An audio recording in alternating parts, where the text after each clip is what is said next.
అందరికీ నమస్కారం అండి. తెలుగుదేశం పార్టీ అభిమానులకి, ముఖ్యంగా జన సైనికులకి, వీర మహిళలకి, తెలుగు మహిళలకి, ప్రతి ఒక్కరికి, ముఖ్యంగా వేదిక నడిపించిన నాయకులందరికీ కూడా పేరు పేరున నా ధన్యవాదాలు తెలియజేస్తూ, మరి ఈరోజు తెలుగుదేశం పార్టీ, జనసేన, భారతీయ జనతా పార్టీ ఉమ్మడి అభ్యర్థిగా తెలుగుదేశం పార్టీ తరఫున సైకిల్ గుర్తుపై పోటీ చేస్తూ రాబోయే ఎన్నికల్లో విజయాన్ని ఆకాంక్షిస్తూ మీ అందరి దగ్గర ఆశీస్సులు పొందడానికి రావడం జరిగింది. అపూర్వమైనటువంటి స్వాగతం పలుకుతూ మీరందరూ కూడా రాబోయే ఎన్నికల్లో అండగా ఉన్నాము అని చెప్పి మీ ఎంతమంది ఒకేసారి వచ్చి నేను ఇంటింటికి వెళ్దామని వస్తే మీరే ఇంటి నుంచి వచ్చి స్వాగతం పలికినటువంటి తీరు చూస్తుంటే డెఫినెట్గా చంద్రనగర్ ప్రాంతంలో అభివృద్ధికి పట్టం కడతారు అనేటువంటి మరల నమ్మకం కలుగుతూ ఉంది. ఎందుకంటే ఇప్పుడు చూస్తారు, 2019 వరకు తెలుగుదేశం ప్రభుత్వం అప్పటి అభివృద్ధి సంక్షేమ కార్యక్రమాలు మీరు చూశారు. 19 నుంచి 24 వరకు ఇప్పుడు జగన్ రెడ్డి గారి పాలన చూస్తున్నారు. ఎక్కువ విషయాలు చెప్పక్కర్లా, ఇక్కడే ఆడవాళ్ళు ఉన్నారు. మీ అందరికీ నిత్యం 5 ఏళ్ళలో మీరు చూస్తున్నటువంటిది 10 రూపాయలు ఇచ్చి పెద్ద పెద్ద ప్రచారం చేసుకున్నారు. 100 రూపాయలు ఒకవైపు తీసుకుంటున్నాడు. మీ అందరికీ ఒక్కసారి ఈ 5 ఏళ్ళలో ఒక్కొక్క అంశం తీసుకుంటే, గ్యాస్ 500 ఉండేటువంటి గ్యాస్ సిలిండర్ ఇప్పుడు ఎంత ఉంది? 1000 రూపాయలు, 1100 రూపాయలు, అంటే నెలకి 500 నుంచి 600 రూపాయలు. 5 ఏళ్ళు లెక్క పెడితే 36,000 నుంచి 40,000 ఒక్క కుటుంబం గ్యాస్ మీదే లాగేశారు. పెంచిన కరెంటు కూడా, ఇందులో జగన్ రెడ్డి గారి ఆ మహత్యం కూడా కనబడుతుంటుంది. ఎప్పుడైనా కరెంటు ఛార్జీలు అంటే కరెంటు వినియోగం, అంటే వాడితే కరెంటు బిల్లు వస్తుంది మనకి. ఎక్కువ వాడితే మనం కూడా చూస్తూ ఉంటాం, ఎక్కువ ఫ్యాన్ వేసి వదిలేసినా, లేకపోతే లైట్లు వేసి వదిలేసినా, టీవీలు ఆన్ చేసి వదిలేసినా పవర్ బిల్లు ఎక్కువ వస్తుందని చెప్పి మనం వాడినప్పుడు మాత్రం, ఇంట్లో ఉన్నప్పుడు మాత్రం ఆన్ చేస్తాం, లేకపోతే ఆపేస్తూ ఉంటాం, అంతే కదా. కానీ మీరు ఇంటికి తాళం వేసి అన్నీ ఆపేసి 4 రోజులు ఊర్లో లేకపోయినా మీకు బిల్లు వచ్చేస్తుంది. అది మహత్యం. ఎందుకంటే యూనిట్ల లెక్కన బిల్లు కాదు. ఇప్పుడు మీకు బిల్లు వస్తే మీరు మగవాళ్ళందరూ చూస్తూ ఉంటారు, బిల్లులు ఆడవాళ్ళు చూడలేదు, మీరు చూడాలి. కింద ట్రూ అప్ ఛార్జెస్ అని ఒక ఛార్జీలు, ఎఫ్పిపిసి ఛార్జెస్ 1 అని, ఎఫ్పిపిసి ఛార్జెస్ 2 అని 2 పెడుతున్నారు. అవి ఏంటంటే మన మీద, ఈ రాష్ట్రంలో ఒక్కొక్క కుటుంబం మీద 8.5 లక్షలు అప్పు చేసేసారు జగన్ రెడ్డి గారు. మన ఆస్తులు పెట్టి చేసేసారు, మన మనుషుల్ని పెట్టి చేసేసారు. ఆ అప్పుకి వడ్డీ తీర్చడం ఎలా అంటే మళ్ళీ మన దగ్గరే తీర్చాలి. నుంచి ఈరోజు అప్పులు చేసేసారు. అప్పులు చేసింది ఏ రాష్ట్ర ప్రభుత్వం అప్పులు చేస్తుంది, కానీ అప్పు చేసినప్పుడు రెవెన్యూ కూడా జనరేట్ చేస్తుంది, ఆదాయం సమీకరించుకునేటువంటి ఆలోచనలు చేస్తారు. ఆదాయం ఎందులో చేసేవారంటే, గతంలో చంద్రబాబు నాయుడు గారు పెట్టుబడులు, పరిశ్రమలు, ప్రైవేటు పెట్టుబడులు, పక్క రాష్ట్రాలు, బయట దేశాలు వాళ్ళు వచ్చి మన రాష్ట్రంలో వాళ్ళు వివిధ రూపాల్లో, అది వ్యాపార సంస్థలు కావచ్చు, విద్యా సంస్థలు కావచ్చు, ఇతరత్ర పరిశ్రమలు కావచ్చు, అలాంటివన్నీ కూడా ఇక్కడ తీసుకుని వస్తే వాళ్ళు ఖర్చు పెట్టే ప్రతి రూపాయి పైన మనకి పన్నుల రూపంలో రాష్ట్ర ప్రభుత్వానికి 100 కోట్లు ఆదాయం వచ్చాయి. ఈ 5 ఏళ్ళు అలాంటివి ఏవి రాలా. మరి ఆదాయం ఎలా వస్తుంది? మనకి చెత్త పన్ను వేస్తే వస్తుంది. వేసారు కదా, అందరికీ అడుగుతున్నారు కదా, అందరికీ చెత్త పన్ను వసూలు. అంటే ప్రజల మీద భారం వేసి ఈరోజు అభివృద్ధి సంక్షేమం అంటున్నాడు ఆయన. చంద్రబాబు నాయుడు గారు ప్రజలపైన భారం వేయకుండా కరెంటు బిల్లులు పెంచలేదు, ఆర్టీసీ ఛార్జీలు పెంచలేదు, పెట్రోల్ డీజిల్ ధరలు పెంచలేదు, గ్యాస్ ధర పెంచలేదు. పెంచకపోయినా ఆ రోజు అన్నా క్యాంటీన్ 5 రూపాయలకి అక్కడ భోజనం పెట్టేవాళ్ళు, ఈరోజు మూసేశారు. అది పెట్టకపోయినా చంద్రన్న బీమా ఇచ్చేవాళ్ళు. ఏదైనా అనుకోని సంఘటన జరిగితే ఇంటికి ఒక బీమా మిత్ర వచ్చేది, ఆవిడ డబ్బులు ఇచ్చేది. చంద్రన్న కానుకలు ఇచ్చేవాళ్ళు రేషన్ డిపోల్లో. మీరు చూసారు, సంవత్సరానికి నెయ్యి, బెల్లం, కందిపప్పు వచ్చేది. ఇప్పుడు పెద్ద వాహనం వస్తుంది, బోల్డ్ సంచులు ఇచ్చేస్తారు, వాలంటీర్లు తిన్నగా ఇంటికి ఇచ్చేస్తారని చెప్పారు. ఎన్ని సంచులు వస్తున్నాయి మీరే చెప్పాలి. కేంద్రం ఇచ్చేటువంటి బియ్యం, కేంద్రం ఇచ్చే బియ్యం తప్ప, అది కూడా కేంద్ర ప్రభుత్వం ఇచ్చే బియ్యం, అది కూడా సన్న బియ్యం అన్నారు. ఏ బియ్యం ఇస్తున్నారో మీకు తెలుసు, స్వర్ణ బియ్యమా లేకపోతే అది ఏ బియ్యమో.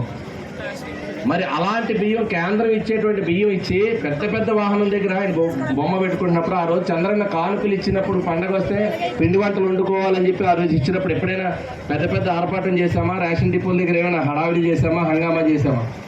మీ ఇంటికి స్టిక్కర్లు అంటే ఇస్తున్నారు. రేపొద్దున మన పూజ గదిలో కూడా స్టిక్కర్ పెట్టుకోమంటారు. ఇంకదొకటి ఉంది. ఆ రకంగా ఈరోజు రాష్ట్రంలో మన ఆదాయాలు పెంచే మార్గం చూడాల, అభివృద్ధి లేదు, రోడ్లు లేవు, సింగిల్. ఆ రోజు మనం ఏదైతే నిర్ణయాలు, కట్టడాలు కట్టామో, ఆ రోజు కమ్యూనిటీ హాల్స్ కావచ్చు, లేకపోతే ఇతరత్ర అనేక భవనాలు కట్టాం. ఆ భవనాలు ఇప్పుడు సచివాలయాలుగా ఉపయోగపడుతున్నాయి. మౌలిక సదుపాయాలు ఆ రోజే, ఈరోజు హాస్పిటల్స్ కట్టినా, స్కూళ్ళు డెవలప్ చేసినా, లేకపోతే ఇతర ఏ అభివృద్ధి చేసినా ఆ రోజు చేసాం. ఇక్కడే అమ్మవారు ఆఫీసులు తీసుకొచ్చాం, ఎన్ఐడి ఫ్లైఓవర్ కట్టాం. ఇప్పుడు అండర్ పాస్ ఆ రోజు ప్రతిపాదనలు ఇప్పుడు మనకు కనబడతా ఉన్నాయి. స్టేట్ గవర్నమెంట్ కన్సెంట్ ఇచ్చి ఆ రోజు నుంచి పాతగోలపట్నం కావచ్చు, ఇది కావచ్చు, లేకపోతే రామూర్తిపేట కావచ్చు, ఇలాంటివన్నీ కూడా ఆ రోజు నుంచి ఈ రోజు వరకు కూడా మౌలిక సదుపాయాలన్నీ కూడా కల్పించడంలో అనేక భూమిక వ్యవహరించాం. ఈరోజు ఈ ప్రభుత్వం వచ్చిన తర్వాత ఈ 5 ఏళ్లలో అభివృద్ధి లేదు, సంక్షేమం లేదు.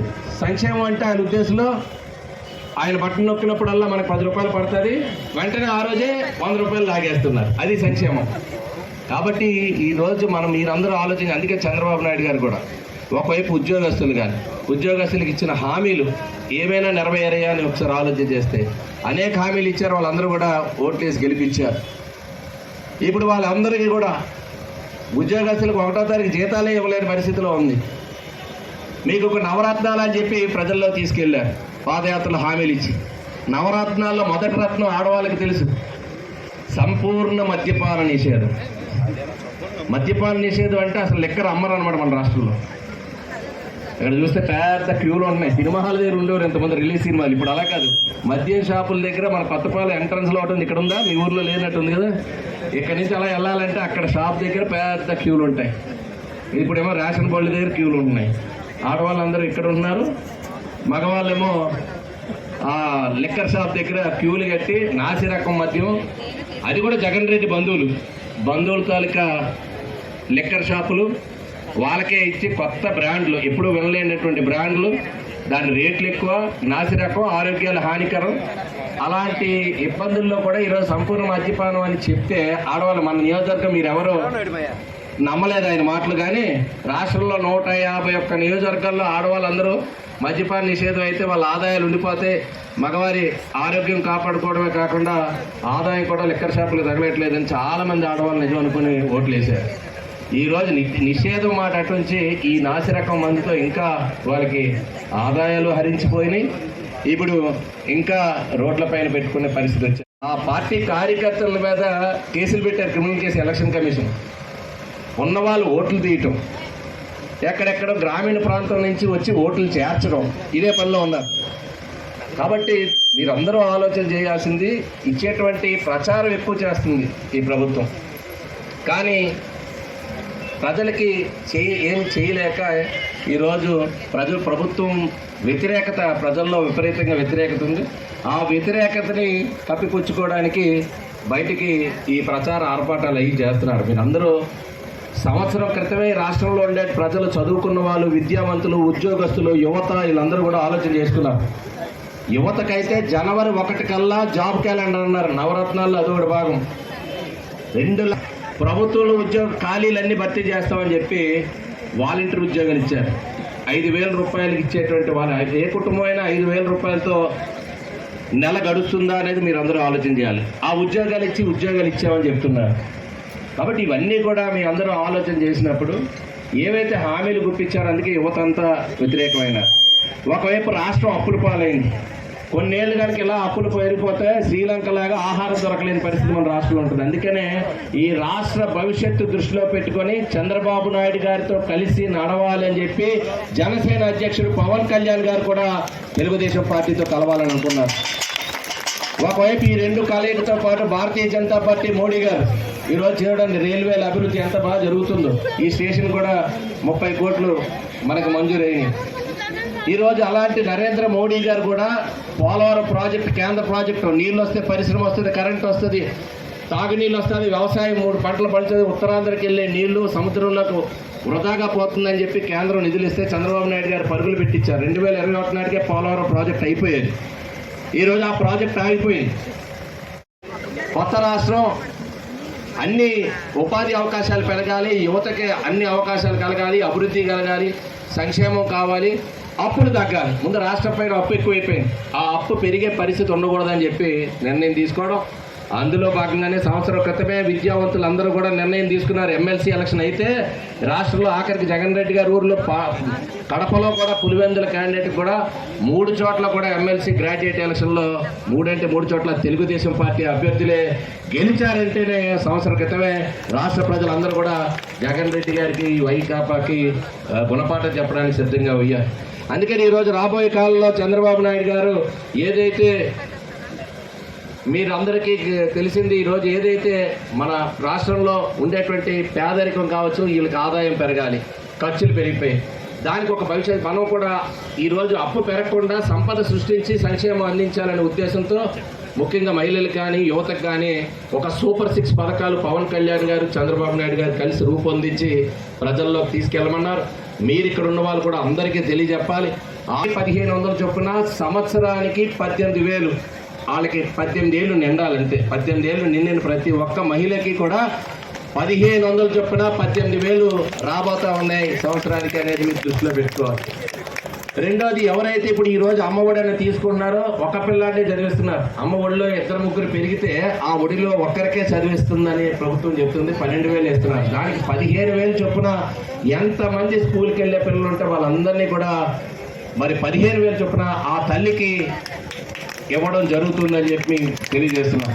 అంతేకాకుండా ముఖ్యంగా ఏదైతే యువత ఒక ప్రధానమైనటువంటిది, యువత బాగా ఎవరైతే చదువుకొని ఉన్నారో, చదువు పూర్తయిపోయింది, ఇంటర్ చదివారు, డిగ్రీ చదివారు, ఐటీఐలు చేశారు, ఇంట్లో ఖాళీగా ఉన్నారు, వాళ్ళకి ఉద్యోగాలు కలిగించాలి. ఈ 5 ఏళ్లలో 20 లక్షల ఉద్యోగాల కల్పన, అది ప్రభుత్వంలోనో ప్రైవేట్ రంగంలోనో పెట్టుబడులు తీసుకొచ్చి అది 6 నెలలు కావచ్చు, సంవత్సరం కావచ్చు, వాళ్ళందరికీ కూడా ఉద్యోగాలు కలిగించాలని చెప్పి నిర్ణయం తీసుకోవడం కాకుండా ఆ ఉద్యోగాలు వచ్చేదాకా కుటుంబంలో 2, 3, 4 చదువు పూర్తయిన ప్రతి మహిళ, యువత ఎవరైతే ఉంటారో వాళ్ళకి 3,000 రూపాయలు చొప్పున నిరుద్యోగ వృత్తి వారికి కూడా ఇవ్వడం జరుగుతుందని మీ అందరికీ మనం చేస్తున్నాం. అదేవిధంగా ఈరోజు ప్రయాణ ఖర్చులు పెరిగిపోయాయి. మీకు ఇప్పుడే చెప్పాను, పెట్రోల్ డీజిల్ పెరగడం వల్ల అన్ని ఛార్జీలు పెరిగే వాళ్ళకి. అందుకని ఆడవాళ్ళకి అయినా ఆ ఖర్చు తగ్గించాలని ఆర్టీసీ బస్సు ఉచిత ప్రయాణం అనేటువంటిది కూడా పెట్టారు. రేపటి నుంచి అనుకుంటారు ఇక్కడ ఉన్న వాళ్ళందరూ, ఇదంటే మా ఊరికి ఆర్టీసీ రాదు కదా, మనకి బ్రిడ్జ్ లేదు కదా. ఈ కింద బస్సు వచ్చేటట్టుగానే బ్రిడ్జ్ సైజు కూడా పెట్టాం. ఒక నెల రోజులు, నెక్స్ట్ మంత్ 15వ తారీఖు బ్రిడ్జ్ ఓపెన్ అవుతుంది.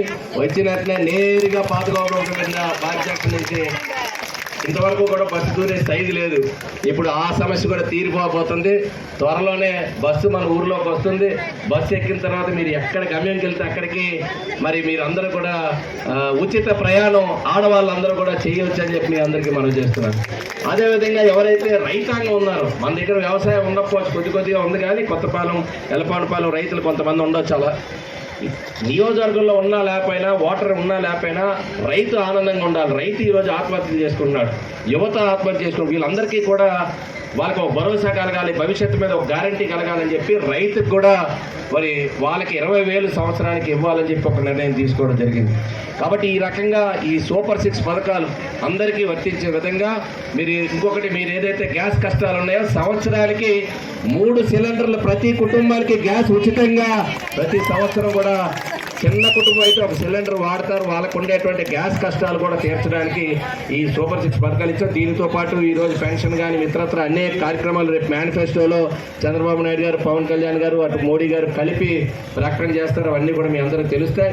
ముఖ్యంగా ఆడపిల్లలు ఎవరైతే చదువుకుంటున్నారో ఆడపిల్లలు కూడా, వాళ్ళకు కూడా కళలకు రెక్కలు అనేటువంటి ఒక కార్యక్రమం, ఒక వెబ్సైట్ కూడా స్టార్ట్ చేశారు. ఆ వెబ్సైట్లో నమోదు చేసుకుని ఎవరైనా ట్రైనింగ్ పొందాలి, ఎక్కడికైనా వెళ్ళి విద్యా అవకాశాలు పొందాలనుకుంటే, వాళ్ళకు ఉద్యోగ అవకాశాలు పొందాలనుకుంటే అందులో నమోదు చేసుకుంటే వాళ్ళకి ఉచితంగా వాళ్ళు చదువు అయ్యేదాకా ప్రతి ఆడపిల్లకు కూడా చదివించే బాధ్యత కూడా రేపు వచ్చేటువంటి ప్రభుత్వం తీసుకుంటుంది. వాళ్ళు చదువు వచ్చిన తర్వాత డెఫినెట్గా వాళ్ళు ట్రైనింగ్ పొందిన తర్వాత వాళ్ళకి బ్యాంక్ రుణాలు ఇప్పించి దాన్ని కూడా మరి ఆ వడ్డీ కూడా చదువుకునే రోజుల్లో ప్రభుత్వమే కట్టే విధంగా ఒక మంచి ప్రోగ్రామ్ ఇచ్చారు. అది కూడా ఎవరైతే చదువుకుంటున్నాడు పిల్లలు ఇంటర్ డిగ్రీలు చేసిందా చెత్త పని అడుగుతున్నారా లేదా?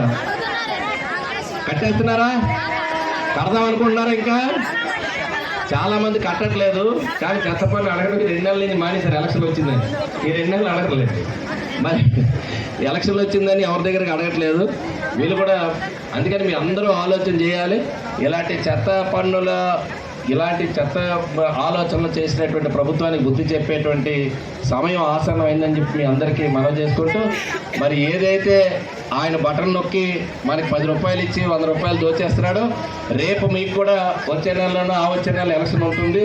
అప్పుడు మీకు కూడా బటన్ నొక్కే అవకాశం ఉంటుంది. కాబట్టి ఆ బటన్ రేపు అభివృద్ధి వైపు, సంక్షేమం వైపు మీరు ఆ బటన్ నొక్కాలని చెప్పి ప్రతి ఒక్కరికి మీ అందరికీ తెలియజేసుకుంటూ, మీరందరూ కూడా రాబోయే ఎన్నికల్లో తెలుగుదేశం పార్టీకి అటు అసెంబ్లీకి నేను పోటీ చేస్తున్నాను. పార్లమెంట్కి మన శ్రీభరత్ గారు గతంలో కూడా పార్లమెంట్ సభ్యులు పోటీ చేశారు. వారు తెలుగుదేశం పార్టీ అభ్యర్థికి పోటీ చేస్తున్నారు. ఇద్దరికి కూడా సైకిల్ గుర్తుపై ఓటేసి గెలిపించాల్సిందిగా ప్రతి ఒక్కరిని కూడా కోరుకుంటూ, జై తెలుగుదేశం, జై జై తెలుగుదేశం, జై చంద్రబాబు నాయుడు, జై జై చంద్రబాబు నాయుడు, జై పవన్ కళ్యాణ్, జై జై పవన్ కళ్యాణ్, జై జనసేన, జై జై జనసేన, జై బీజేపీ, జై జై బీజేపీ, జై నరేంద్ర మోడీ, జై జై నరేంద్ర మోడీ, జై. Thank you.